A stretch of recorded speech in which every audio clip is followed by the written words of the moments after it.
va terminer, Bernard, avec Amazon. Les cours du géant du e-commerce sont eux aussi fortement chutés. Vendredi dernier, moins 3,6%.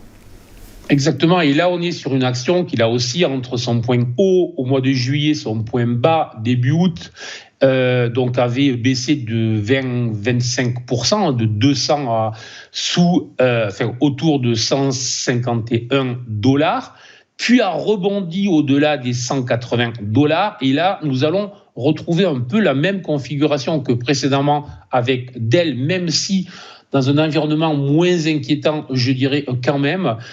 C'est juste le fait qu'on a le nuage BSI, que ce nuage BSI a servi de résistance, là aussi avec un niveau Fibonacci non pas de 38% comme avec Dell, mais un niveau de 62%. Et ça fait à 3 reprises, ce sont les 2 grosses flèches rouges que j'ai mis sur le graphique pour que tout soit clair.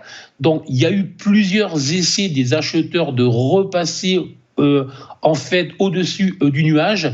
Et le fait que vendredi, en clôture, on vienne vraiment confirmer une clôture sous le nuage avec un chandelier qu'on appelle un Marubozu est plutôt un signal baissier.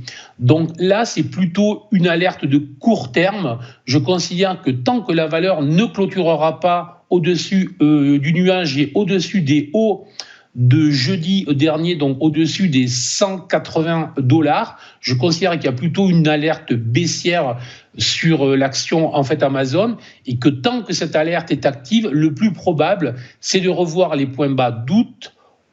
Autrement dit, un retour sur les 151 dans les prochaines journées ou les prochaines semaines. Donc là, c'est une alerte de très court terme. Là aussi, hélas, baissière sur cette action, dont 3 actions aujourd'hui sur lesquelles il va falloir se méfier, comme beaucoup d'actions de la côte américaine.